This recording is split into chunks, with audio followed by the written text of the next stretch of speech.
होली के अवसर पर खेले जाने वाले रंग और गुलाल तथा रमजान के पवित्र महीने में रोजा के दौरान पढ़े जाने वाली नमाज, ये सभी प्रेम के परिचायक हैं। लेकिन जिस प्रकार से संभल में एएसआई सर्वे के दौरान पत्थरबाजी की घटना घटी थी और 4 लोगों की जान चली गई थी, उसके बाद अब इस प्रेम के पर्व के समय में होली के रंग खेलने और मस्जिदों में नमाज पढ़ने को लेकर जिस प्रकार से प्रशासक से लेकर राजनेता और राजनेता से लेकर कट्टरपंथी संगठन के लोगों के द्वारा तरह तरह की बयानबाजी हो रही है, वह इस प्रेम के रंग को बदरंग कर समाज की एक बदरंगी छवि को पेश कर सकता है। लेकिन अगर संभल की घटनाओं से सबक लेते हुए न सिर्फ संभल में बल्कि हर जगह, हर लोग, हर वक्त संभल करके चले तो जो प्रेम और सद्भावना के मिटने की आशंका इन तमाम परिस्थितियों के कारण बनती नजर आ रही है, वह सभी समाप्त हो जाएंगे और लोगों के चेहरे पर खुशी के विभिन्न बहुरंगी आयाम देखने को मिलेंगे। आइए जानते हैं पहले कि किन किन के द्वारा कौन कौन सी बातें होली के रंग खेलने और मस्जिदों में जुमा की नमाज पढ़ने को लेकर कही गई और क्या क्या संभावनाएं हैं जो हमारे समाज की बदरंगी छवि को बहुरंगी बनाने में मदद कर सकते हैं। संभल के सीईओ अनुज चौधरी ने कहा कि जुमा साल में 52 बार आता है जबकि होली साल में सिर्फ 1 बार आती है। सीईओ अनुज चौधरी ने मुस्लिम समुदाय से यह भी अपील की कि अगर किसी को रंग अबीर खेलने में दिक्कत है तो वे घर पर ही नमाज अदा कर लें या फिर बाहर निकलें तो रंग लगाने को लेकर बुरा न मानें। मुख्यमंत्री योगी आदित्यनाथ ने कहा कि होली साल में 1 बार पड़ती है और जुमे की नमाज हर सप्ताह पड़ती है। यह स्थगित भी हो सकती है और यह बाध्यकारी भी नहीं है। सीएम योगी ने अनुज चौधरी का यह कहकर समर्थन किया कि अनुज चौधरी एक पहलवान है, ओलंपिक अवार्डी है और राष्ट्रीय खेल पदक प्राप्त विजेता है। ऐसे में उसके बोलने का तरीका पहलवान वाला है, लेकिन यह सत्य है। दरभंगा की मेयर अंजुम आरा ने हिंदू समुदाय से अपील करते हुए कहा कि होली का उत्सव दोपहर 12:30 बजे से 2 बजे तक के लिए स्थगित कर दिया जाए ताकि उसी समय जुमे की नमाज शांतिपूर्वक ढंग से अदा की जा सके। योगी सरकार के मंत्री रघुराज सिंह ने होली और रमजान को लेकर कहा कि होली वाले दिन सफ़ेद टोपी पहनकर तिरपाल का हिजाब पहनकर घर से निकलें। जिस तरह से होली के दिन मस्जिद को तिरपाल से ढक दिया जाता है और महिलाएं हिजाब पहनती हैं, उसी तरह नमाज पढ़ने वाले पुरुष भी तिरपाल का ही हिजाब पहनकर घर से निकले। बीजेपी विधायक ने कहा कि साल भर में 52 बार जुमा आता है लेकिन होली तो बस 1 ही बार आती है। हरिभूषण ठाकुर ने मुस्लिम समुदाय को नसीहत देते हुए कहा कि होली के दिन वह अपना दिल बड़ा रखें और घर से बाहर न निकलें। अगर किसी को रंग लग भी जाता है तो उन्हें बुरा नहीं मानना चाहिए और अगर उन्हें बुरा लगता है तो उन्हें बाहर नहीं निकलना चाहिए।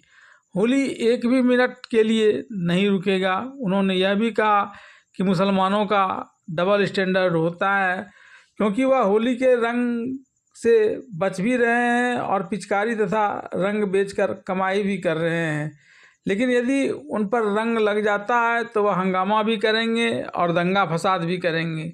इसलिए उनसे अनुरोध है कि वह 1 दिन के लिए परहेज करें। हालांकि उन्होंने यह भी कहा कि यह कोई विवाद का बयान नहीं बल्कि समाधान का बयान है। दरभंगा के मेयर के बयान पर दरभंगा के सांसद धर्मशिला ने कहा कि यह अगर देश और हिंदुओं का अपमान किया जा रहा है और अगर उन्हें साथ में मिलकर नहीं रहना है तो वे चाहे तो पाकिस्तान चली जाएं। बिहार की विधायक हरिभूषण बाचौल ने कहा कि होली के अवसर पर बड़ा दिल दिखाएं। मुसलमान या तो होली का रंग बर्दाश्त करें या घर से ही नहीं निकलें। संभल समेत देश भर में अगर नेता, प्रशासक और विभिन्न धर्मों के जन सामान्य संभल के चलिए, ऐसे बयानों से न तो संविधान पर संकट पड़ता है और न ही किसी धर्म के मामले में खलल पड़ता है, क्योंकि हर किसी ने इफ और बट का भरपूर प्रयोग किया है।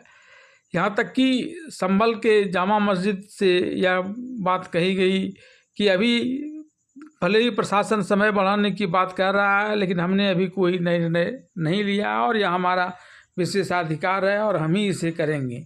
होली के दिन मस्जिदों में नमाज पढ़ने के समय को आगे पीछे करने या मुसलमानों के घर में ही नमाज पढ़ने और उनके बाहर न निकलने को लेकर जितनी भी बातें कही गई हैं, उन सब में चतुराई से इफ और बट का प्रयोग किया गया है, जिससे यह संविधान सम्मत भी हो जाता है और उनका अपना मकसद भी पूरा हो जाता है।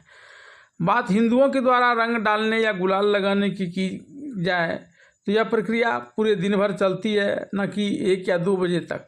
हाँ, एक बात यह ज़रूर है कि इसकी तीव्रता 1 या 2 बजे तक ज़्यादा होती है और तब जब शाम में गुलाल लगाने का काम होता है तो अक्सर उन्हीं लोगों को लगाया जाता है जिससे जान पहचान होती है।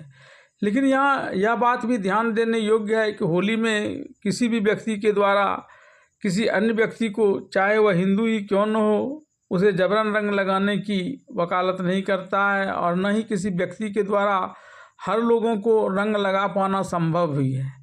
ऐसे में अगर नमाज पढ़ने आने वाले लोगों को रंग नहीं लगाया जाए तो भी इस पर्व के मनाने में कोई कठिनाई नहीं है।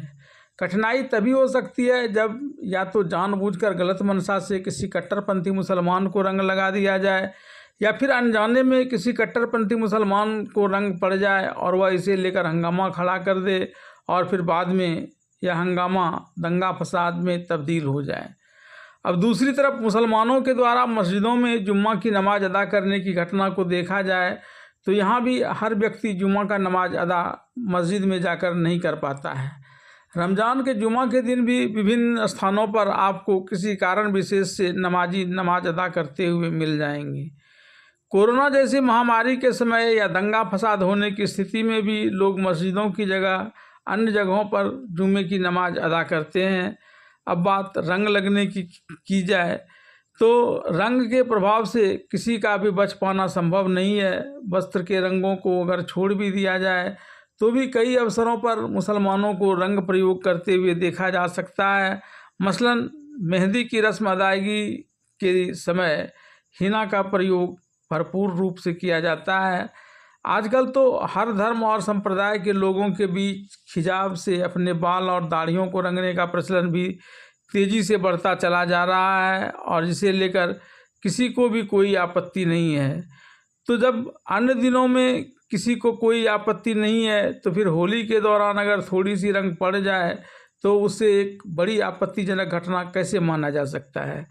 इसके अलावा शांति और सुरक्षा व्यवस्था को देखते हुए प्रशासन भी सामान्य नियमों से हटकर अगर कोई कोशिश करता है तो सभी धर्म संप्रदाय के लोगों को मानना यह बाध्यकारी हो जाता है।